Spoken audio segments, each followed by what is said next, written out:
Hello and welcome back to Broadcast Focus. My name is Russell Trafford-Jones and thanks for joining me on a show where we look behind the scenes of the media, entertainment and broadcast industry by talking to the people who make it happen.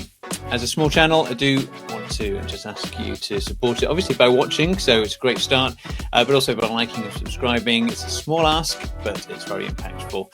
Now today we're on episode 2 of our look at Teletext, a transformational technology in the UK and around the world, not just for its subtitles feature, also known as captions, but also as a way of accessing a broad range of information in an age when the internet had yet to take off. So do check out the last episode that we did on it, which the card here and also in the description. But without further ado, Peter Whitesall, welcome back to the show. Nice to be back.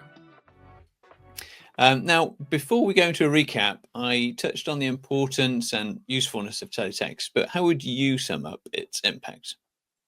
Well, basically, Teletext provided a news service and various other services instantly into the home, very much in the way in which we use the internet these days.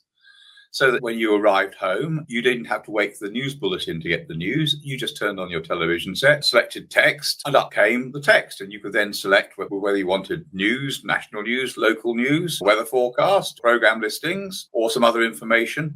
So basically, it was a very primitive version of the internet that we know today. It's probably worth just reminding ourselves what it all looks like. This is a recreation of BBC Ceefax. If I refresh the page, you can see in the top, we've got that number was hunting through. Perhaps if I type in another number, 601, into the remote, you can see that it's counting up, or rather it's looking through the pages that it's receiving until it gets to 601. And now we know what's on TV tonight. This has been generated from the BBC website. So would you like to bring us up to date, Peter, and then we'll carry on looking at what it is that is Teletext? Yeah. You can look at what the Teletext services are under two headings. One is additional, which is the independent from the program service. That is things like news, sports results, and the like. Text that you can see that is not really connected with the program that's going on, or in fact, there can be pure data broadcasting. The BBC had a system called Datacast that did this. More interestingly is perhaps those that are associated with the program service, the ancillary services of subtitles, program listings, and PDC, which is a way of turning on video recorders in the days when we had those by a linkage from the broadcaster's transmission system. Looking a bit more at the text services, they had multiple magazines, and there was a lot of how you got the one-line pair of the vertical blanking interview, that bit that lurks above the picture, gave you 2 pages per second. And by determining if you got, say, 80 pages in one magazine, how many lines you put on was how rapidly it updated itself. We tended to look at about 14 seconds as about the read time for a page. And then we look a bit further, and you can then allocate more lines for one magazine than another. And in fact, we can actually put multiple magazines of different numbers of pages per magazine on a particular line and then get all adjudged to try to get the 14, 15 seconds numbers there. So to be clear, magazine is all of the pages underneath the number 1 and number 2. Yeah. Basically, Teletext has up to 8 magazines. They are, in engineering terms, 0 is 8, which is mainly used for subtitles on page 888 or page 889. And the others are used for different services. So in the BBC service, 100s are news, 200s are the stock market, 300s is sport, 400s are general magazine, as is 500.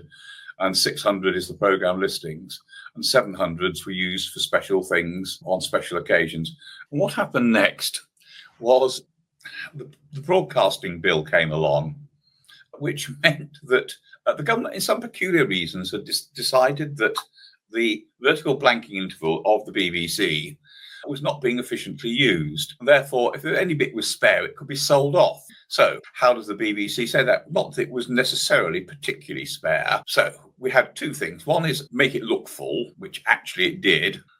and then to use all the lines efficiently. And thus, if we had multiple services, rather than allocating, let's say, data broadcasting to 1 or 2 line pairs, it was a bit intermittent. Let's see whether, if data broadcasting wasn't using the line, we could get Ceefax to use the line.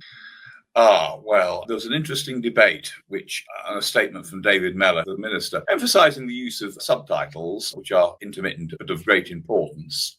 Mm-hmm. How he worked out that there will be some extra capacity for allocation, I just don't know. But the bill therefore provides the capacity can be notified by the Secretary of State to the ITC, which is the Independent Television Commission, which is the regulator for allocation. Despite him having the full consultation, the BBC's response was, such assurances are welcome. The cynical view is that consultation means different things to different people. And quite what that they were trying to achieve, I don't know, but it motivated us to do something. So we then moved to dynamic allocation. Yeah, the BBC could be in a strange position of having to bid for the use of its space. And there is no doubt that not only were they going to try to sell space on the television waveform, but also on the radio for RDS on FM radio. Most peculiar, I mean, it's quite interesting that the almost irrelevant part of the television or radio waveform has such government attention. I would say that anything that generates money is going to have the attention, surely. To a certain extent, but who's going to be money? So, as I said, data broadcasting wasn't continuous. Data broadcasting are things like the runners and riders for a horse race. You don't actually have to send that data very often, but there are some important commands in that, like the stop betting command, which is very important to a betting shop to know that the race has already started. Therefore, no more bets must be taken. And even though there are ways of error protecting the data, if you lost a packet or 2 of data, you didn't really want this to happen. And you also had other issues with exactly how it was handled. So we got one service, data broadcasting, which was occupying 2 or 3 line pairs because it had to, without delaying data coming from a number of different sources, you need that capacity. And that meant that there were a number of lines that were mostly blank, and Ceefax was, let's say, a bit squashed up. So wouldn't it be nice if we could have a connection between a data bridge, which is the unit that inserts the data from the Ceefax engine into the outgoing signal, that noted that there wasn't any data broadcasting coming in, and told the Ceefax engine to put out some more pages. And that's what was done. It was done, but we were never too certain it really worked. But there was another thing that came in, which was that the Ceefax data itself wasted space. There's a strange thing called the page erasure interval. The header, which is the first row 0 of the text, which says things like Ceefax and usually has the time at the top right, sets the page number for the following packets. Bulk of the content of the page actually has no page number associated with it. So you put up a header which says, I've got page 101. And it then says, I'm now putting out a packet with in magazine 1, which is the first packet or the second packet or the third packet. And because of that, and early decoders, there had to be a field interval for the decoder to work out what was going on. So you put a packet 0, shown here in red, let's say at the end of a vertical blanking interval, and then in the next vertical blanking interval, you put the remaining data. Packet 27 is something to do with the fast text links, and then you start transmitting 1, 2, 3, 4, as we have in this demonstration, up to 11. Here we're doing 26 packets on 12 lines, and you notice that all of a sudden you run out of data. After packet 24, you've got a lot of space. What would that work out at? 10 VBI lines worth. And actually, in 3 vertical blanking intervals there, you can actually transmit it not on 12 lines, but you can actually transmit it on 9 lines. So we had some redundancy. Right, this is an extreme example, but that wastes space. So could we use those yellow bits for other services? So let's look at a more sensible example. As you see in the right-hand column, you can see that you can get 5 or 14 or 32 or 40 spare lines, packets of data per second. And if you've got a 26 packet page, you can see that you can sneak an extra packet through if you're using 5 line pairs, and you're sneaking almost a half a page through on 4 line pairs. So basically, so long as the stream has more than 4 VBI lines, there is enough spare slots, and that was probably enough to drop data broadcasting in. data broadcasting just works in ordinary packets. And we did the same calculation. And as you see there, the right-hand side of each of those things, other than a 24 packet page, works very nicely and generates lots of spare capacity, or at least has lots of spare capacity, which could be exploited. So that means that a 24 packet page is like the best optimization of use. If you're not looking for anything spare to drop in, you'd go for that option. Yes, because if you have got a blank line in the text, you don't transmit it. Even a normal page, which is a header, 24 lines of text, 23 lines of main body, and then the fast text links text, and then packet 27, which is the fast text link number. So if you just have two blanks there, you see that page, a bit complicated because that actually has got 1, 2, 3, 4, 5, 6, 7, 8.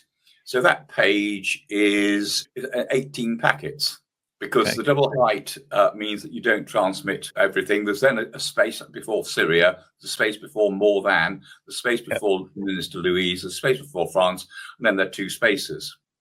Yeah, and so this one is basically just one line. Yeah, it's just taking up two, so you're saving. Yeah. Okay, cool. Yeah, so so you do have pages like that, which are less than the 26 packets that you would normally have.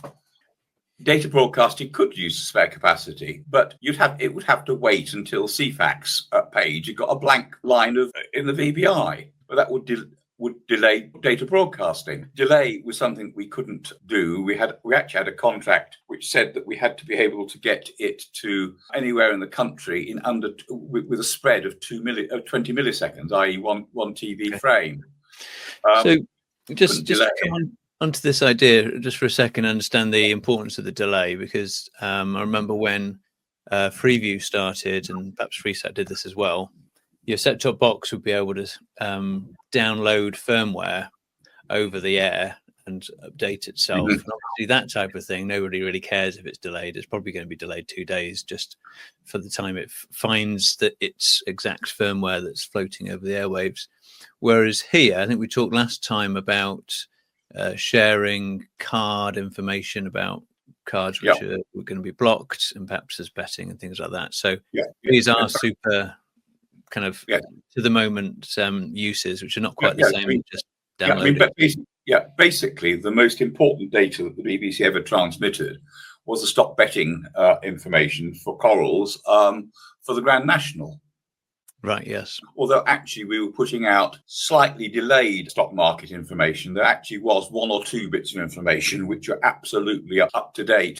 Also, some of the receivers in those days were not very good at handling a very variable data rate. If you think that you were putting out packets fairly regularly on a data burst, if that then got held up, so instead of having one packet going out every other VBI, it sort of saved them up and then put 10 out of them in one VBI, the instantaneous data rate would exceed what the receiver could take. And so it fell over. Yeah. So if we give datacast a higher priority, so long as there are no more data broadcasting packets than spare in the page as a whole, the page isn't delayed. So that we could start with a header, and then, some datacasts come along. All right, we'll put a bit of datacast out for 2 or 3 VBI lines, and then we'll start the page.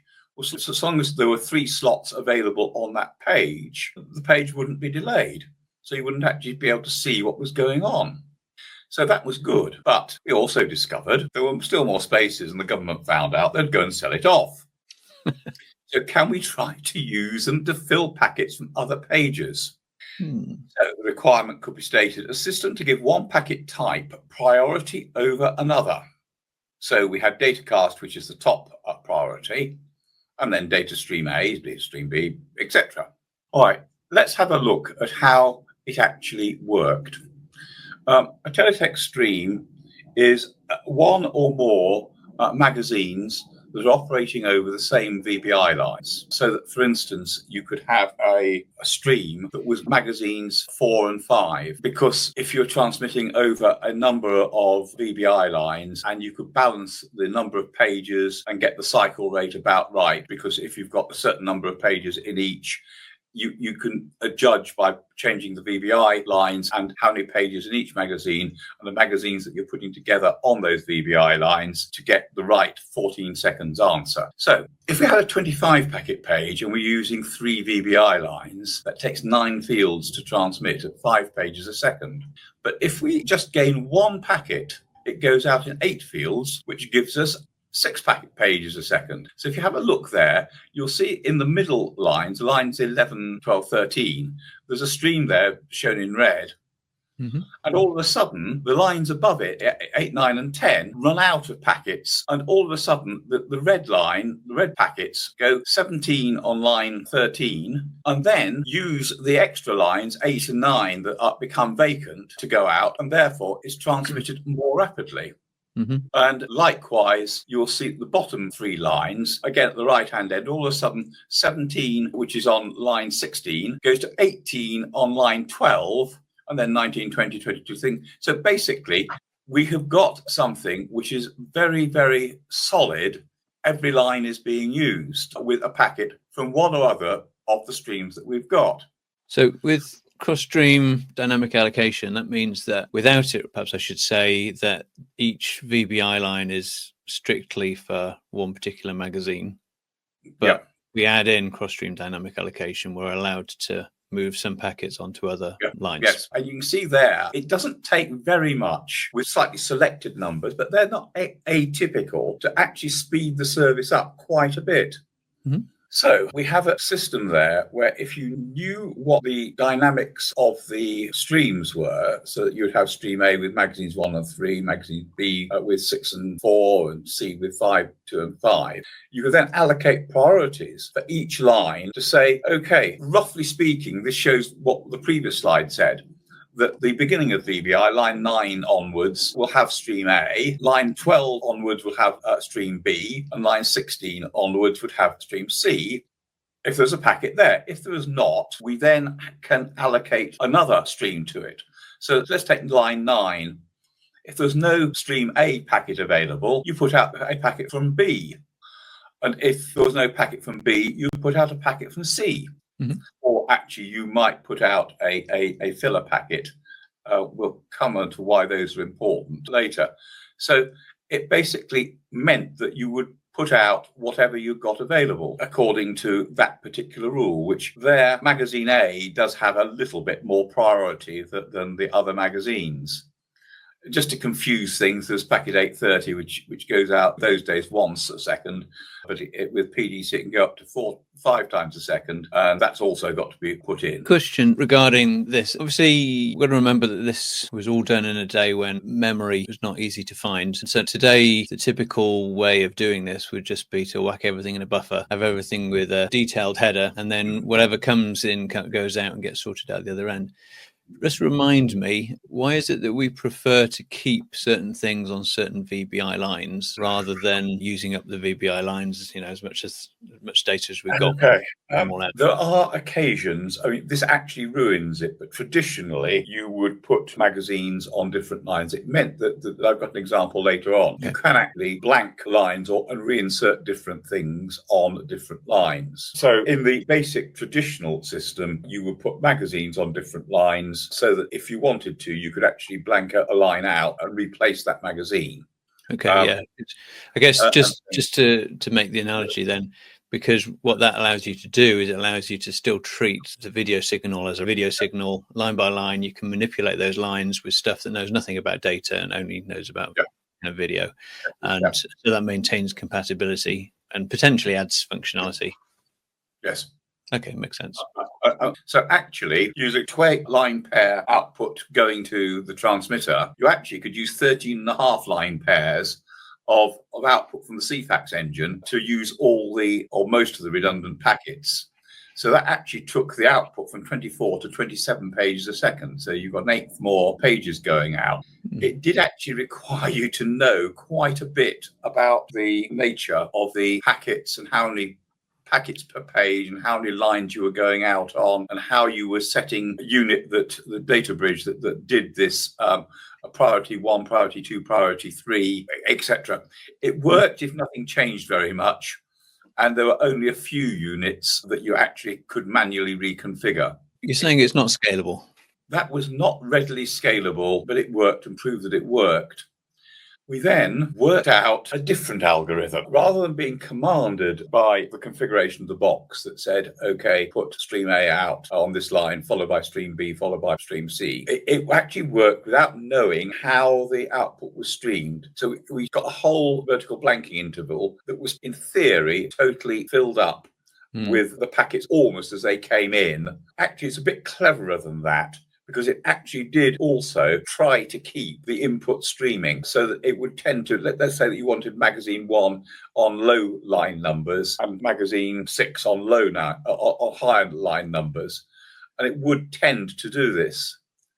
We'll look at the equipment later, but for each of 6 inputs to this device, you could allocate what lines and packets to put into which buffer. And then on the output, you worked out what buffer you would take for to be and what priority. And then if there was nothing there, you would put a filler, which is traditionally packet 825, or actually just a blank line. So it was rather complicated. The advantage of having filler packets in was that you knew that you would never overload the system. So if you were monitoring it and you saw that you were getting, let's say, 1 or 2 filler packets per second, you would know that you actually were not losing any Ceefax data. The system actually was very clever that if it started to feel that for some reason it was getting full up, it would buffer one magazine and wait until it's got 24 packets worth of data being buffered, which was a page, and it identified the page, and then it just wouldn't transmit the page, which immediately was able to purge 24 packets from other streams to the output. But we were most insistent that we didn't want to lose anything. Therefore, by monitoring, we were seeing an occasional filler packet. That just sort of kept us happy that we weren't actually overloading it.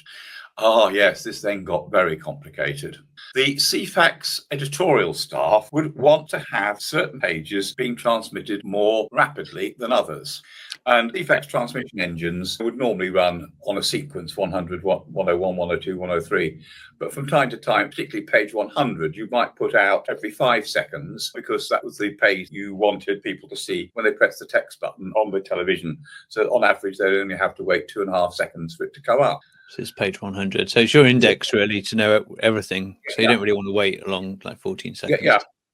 Yeah. So that was important. And likewise, packet 200, the 100, 200s would likely to be transmitted fairly often. So basically, you could have an in-sequence queue and an out-of-sequence queue on a timer, so that the output process of the Ceefax generation engine was, okay, I'll take the next page. Is the timer set?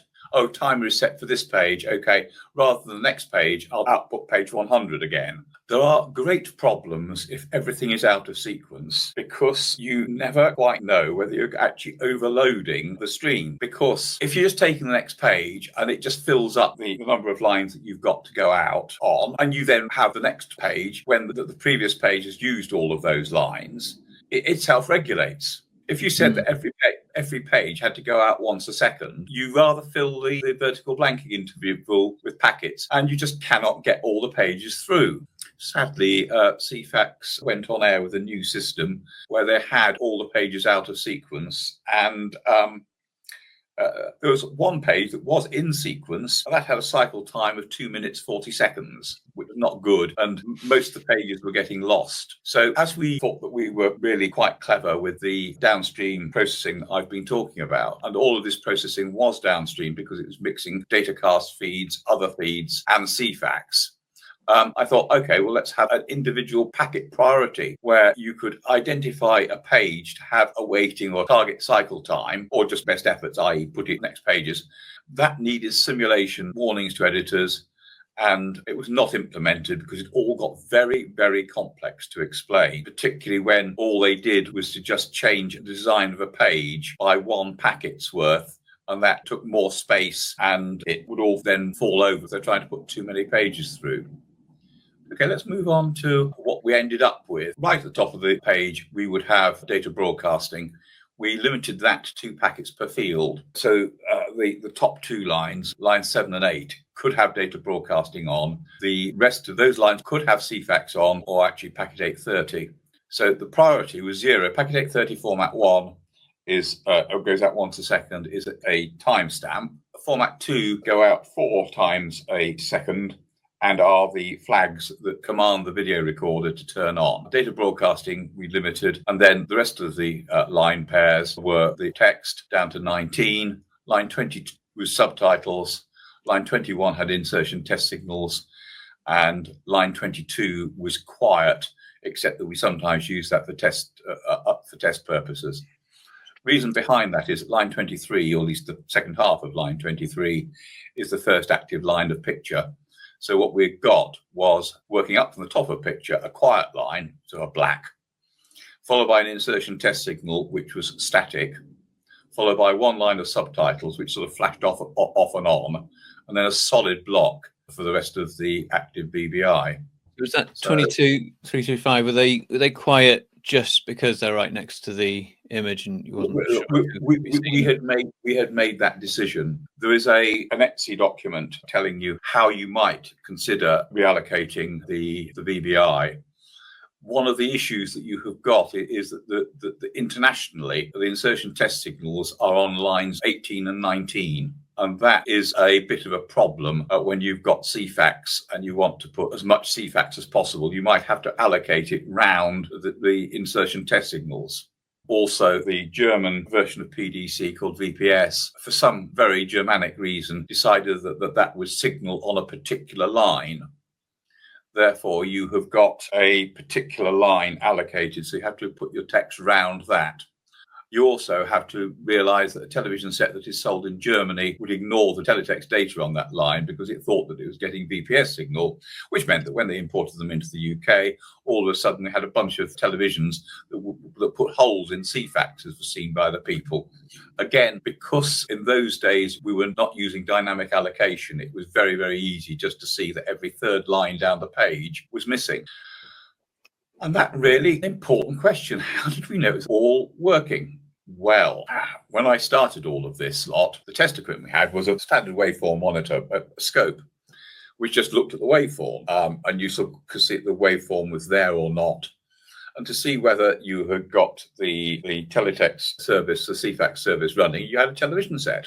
And as I mentioned with the VPS, there were some occasions when if you had something that would blank a BBI line, that would actually help you see what was going on. Tektronix then came up with this marvelous engine, the VM700, which is a sampling waveform monitor, which was able to give very, very pretty outputs of ordinary standard waveforms in active picture. You could print the output, you've got macros available so that if you had standard tests, you could do things like that.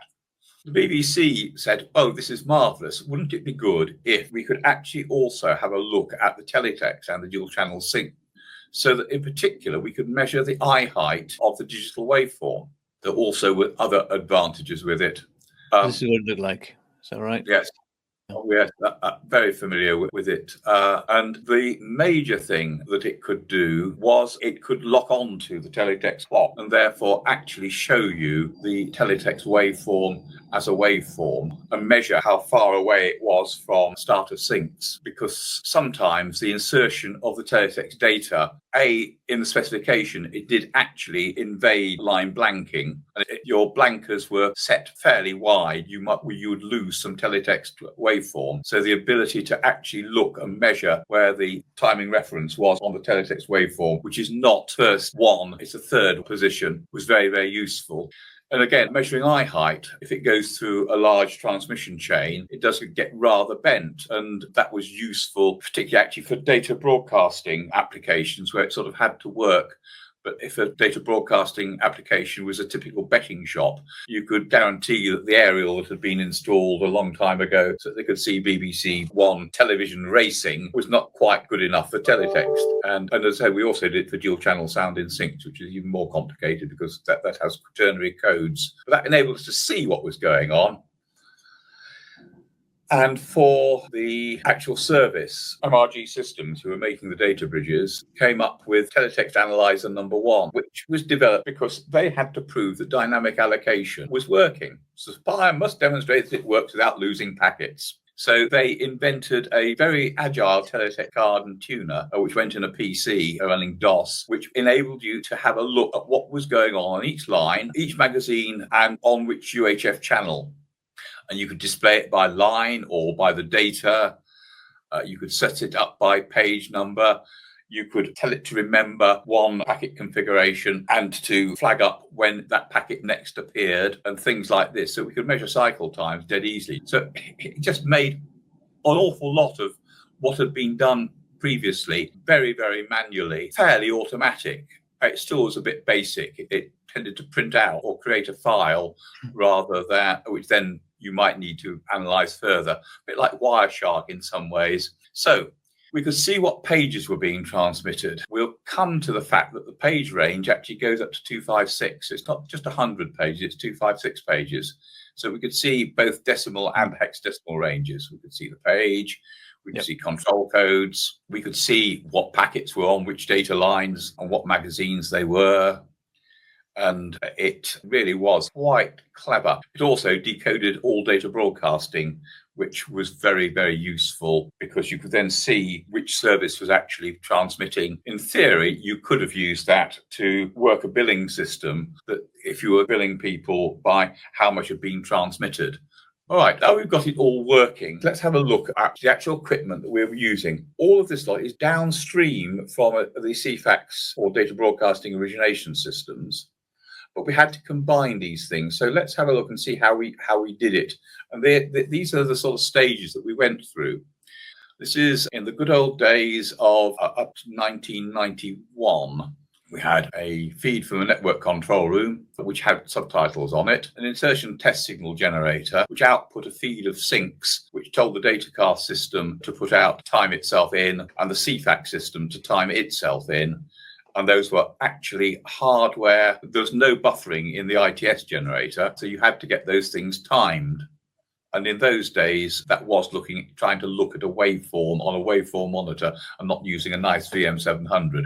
Oh, yes. And because it was a straight resistive mix onto the TV line, the signal coming out of the datacast generator and the Ceefax generator had no syncs on it. So it was a bit of a nightmare to actually work with.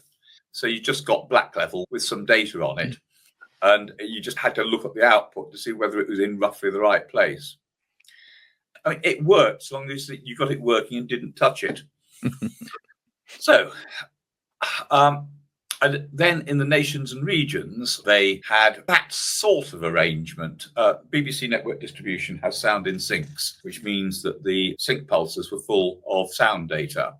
Typically, when a station opted out, it was done in the sys domain right on the output of the station, which meant that you were likely to lose some VBI data. And so coming in from the left there is the feed from London. Normally, most of the time, it goes up on the top path, over the top and down straight out. So it's almost a cable from input to out, a few distribution amplifiers in there. When the studio opted out, it would then go through a sys decoder, which then meant that you had decent sync pulses to take it through the studio. A data bridge bridged the VBI back onto the output on an ITS generator. The data bridge and the ITS generator locked themselves together so that all worked nicely. You then sys encoded it and it was sent to the transmitter. Actually, the precise sequence and way in which it all worked was different in every single region. And sometimes the data bridge was in the sys domain. Sometimes the data bridge was fed in a different way so that you got the wrong network data going out if you weren't careful. It really was rather primitive, and it was different in every single region. So along comes the next idea. Let's make it ready for extra lines for regional Ceefax. Now, this was quite a cunning idea. The idea was that if we could put what was different between the regions, on the whole, the football results, the stock market, the sort of entertainment recipes and the like were the same. Magazine 1 for news would have some local news in it. Magazine 6 for the television listings would have the local ITV company as well as the BBC variations, etc. Therefore, let's have a look at doing it this way so that you've got magazine 6 and magazine 1 on a particular set of lines. So was this the early 90s? this came in. So basically, in the early 90s, what we did was put a data bridge in onto the ITS generator, so that Datacast and Ceefax were both fed from the 6A pulse chain. So they were on absolutely rock steady pulses. The feed from the network control room came in, was looped into the data bridge for subtitles. Datacast and Ceefax got added, absolutely immaculately timed back into the ITS generator and off to the network distribution. And Ceefax would be streamed so that magazines 1 and 6 were on particular lines, which we could sort out later. So we had that in London, and in the regions, we had a lot of work to be done in the presentation areas in the regions. So while we were making all the regions work stereo with new dual channel sound in syncs kit and replacing the network identities with the new BBC One balloons and similar things, we also took the opportunity to make all the nations and regions look the same. So we had a new ITS generator, which worked on line 21, and a simple data bridge, which blanked 2 lines to add 2 lines for a regional magazine. And you see there that we actually had got the ITS generator and data bridge working in the sound in syncs domain. And that meant that we never would lose a packet of datacast, because the data coming in was bridged onto the ITS generator right at the output, rather than having to go through the opt switch. And that really was a much simpler arrangement. And by moving the data bridge and the ITS generator into the sound in syncs domain, you sort of knew that it would always get the output. And you then could add a Ceefax generator doing 2 lines, let's say, into the data bridge. The data bridge was very simple. It had an octal switch which said which input you were looking for that particular line. So that, for instance, you would set line 20 to pick up on that one, as it's shown there, sort of input 1, which would be subtitles. And then let's call it input 6 right at the far end, which is carrying the Ceefax and data broadcasting. You would set that to pick up lines 7, 8 down to sort of 16, 17, and then 17 and 18 or something like that will be the local 2 lines for the magazine on input 3. However, there was not a regional magazine. Rather than have a regional magazine, Ceefax decided that they were going to put a Ceefax generator in every region, which meant that they could make whatever magazines unique to the regions and put in national differences in Scotland, Northern Ireland and Wales. Around this time, dynamic allocation was coming in, and of course the simpler data bridges wouldn't work. Well, they would just about, but it got complicated. And the ITS generators were a very advanced design when they had been done, but 7 years or so had passed and they were showing the age of the components that we couldn't replace. So we commissioned and bought some new ITS generators. So with new dynamic allocation bridges, we actually had got the same architecture in London and the nations and regions.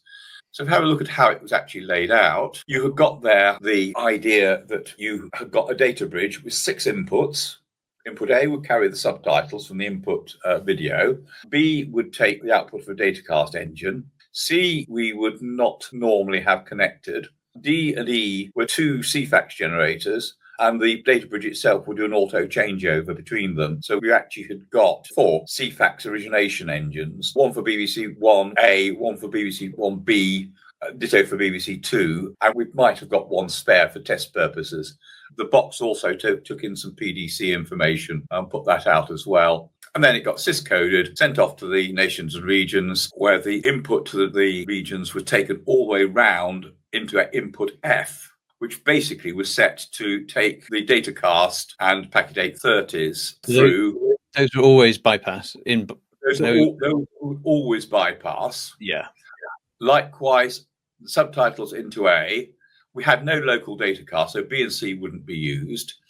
D and E did a changeover like they did in London, except that the region had only 3 units, a Ceefax for BBC 1, a Ceefax for BBC 2, and a Ceefax that was putting out something that looked a bit like BBC 1 and BBC 2, sort of mixed up a bit, that if the BBC 1 or BBC 2 Ceefax failed, that would then mean that it would fail over to input E, which had got a service which was regional, but didn't quite look like either BBC 1 or BBC 2, because they only had 1 box generating it.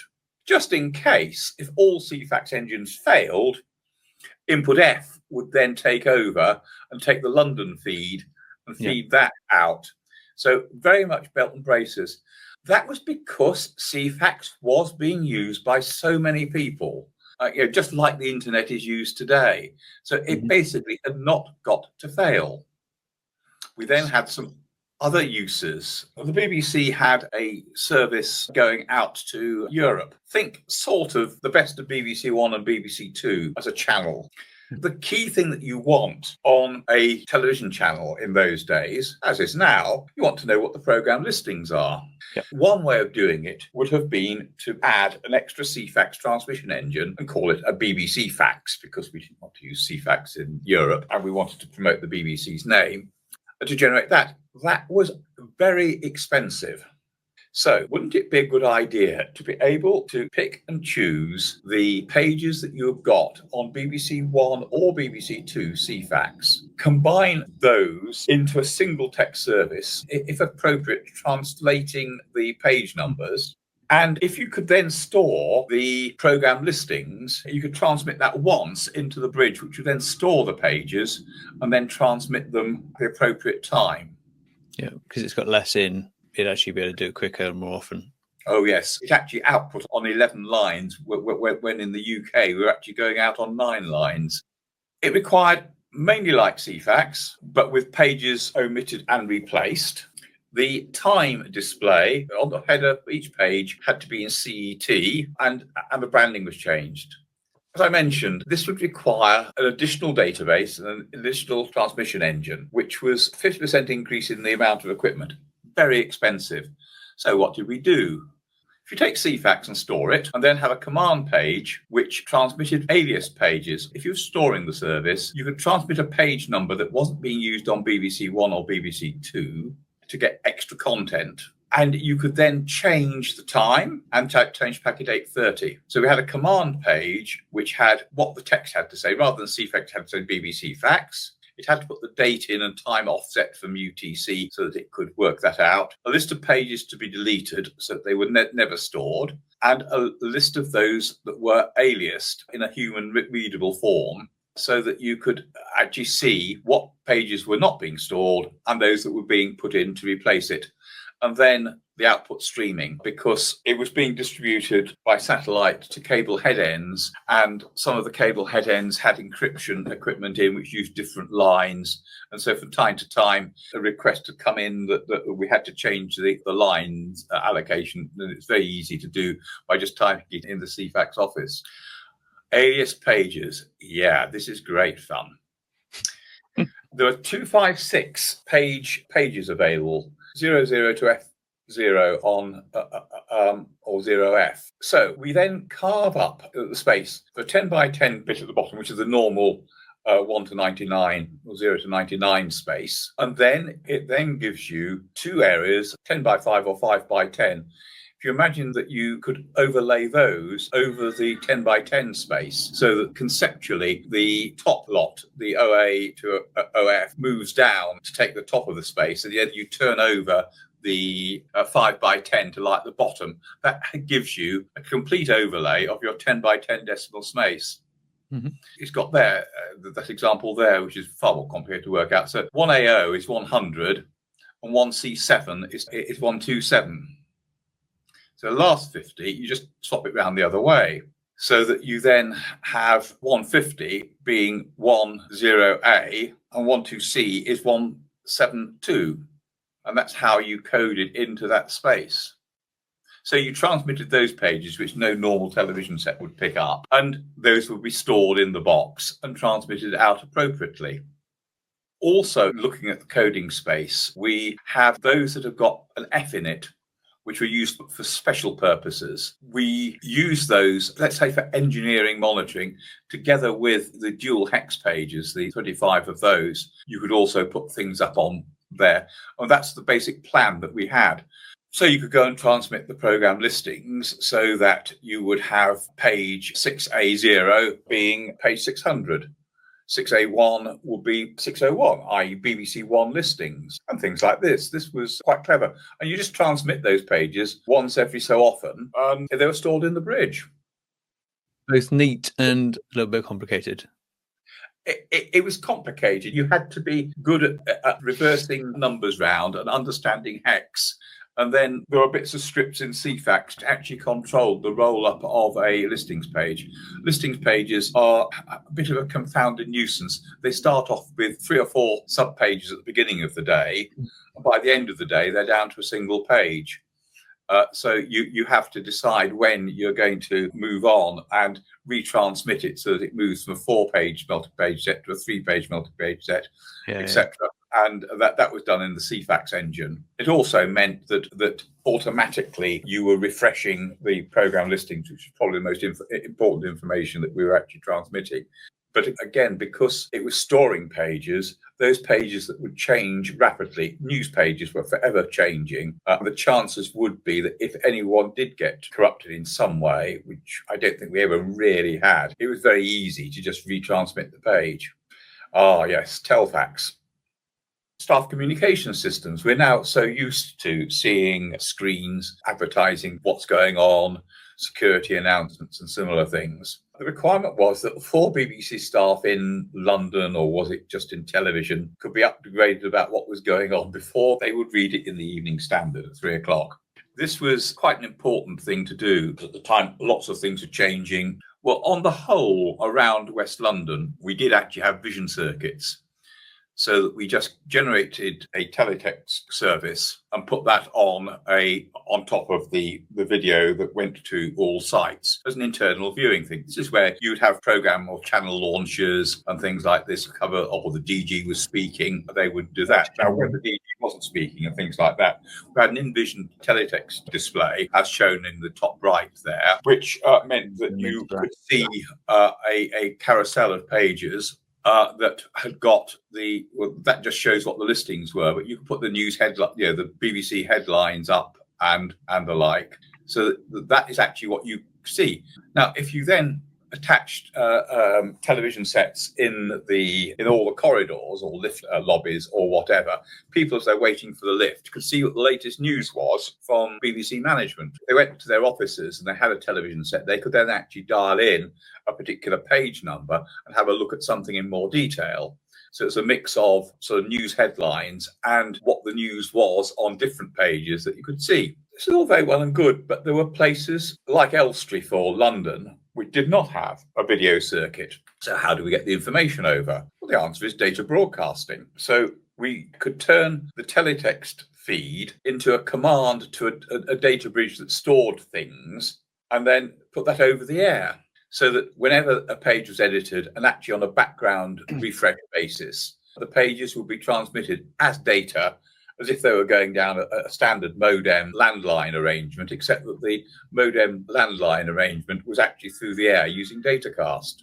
Well, if we could do it to Elstree, it didn't take much imagination, and you were using the datacast system. It didn't take much imagination that you could do it up to any other BBC region. And the North region had similar issues. So we had a system there that enabled them to receive the London pages and to edit their own pages on inserters connected by landline in Manchester and Leeds and Newcastle, so that they could also get their local news added to the same service. A very interesting use of data broadcasting, to say the least. And again, using this facility of data bridges to store pages and actually to selectively erase or not store and replace pages with the InVision character generators to put InVision teletext up to display the information. The InVision teletext generators actually had another use way outside the BBC. They were used to blanket drinks adverts in the Nordic countries, where you're not allowed to put drinks adverts out on television. A satellite feed would have one of these things in the way, and on cue, it would pull up a teletext page rather than the drinks advert. So we were using what was originally available in a slightly different way. They'd be bringing up just a black screen. Yeah, it's just to put a black street, so you put up the program listings or an advert for something that wasn't drinks. If we continue the internet comparisons, we can see that as a tool to spread information, you can basically use it in whatever way you can think of. And in the same way as we use the internet now for communications of all types, increasingly That's what Teletext was used for as time went on. And interesting to see the hand of the government, possibly one of the first times it's worried about what packets are going in people's houses. I really appreciate you taking us through that. There's yet more to cover. We haven't really dived into subtitles. We'll look at that next time and a whole lot more. So please, if you haven't yet, click like and subscribe, then please do so. Big thank you to Becky and Fiona at Page Media PR for helping get the show on the road. And obviously, thank you very much to Peter for joining us again. Look forward to next time.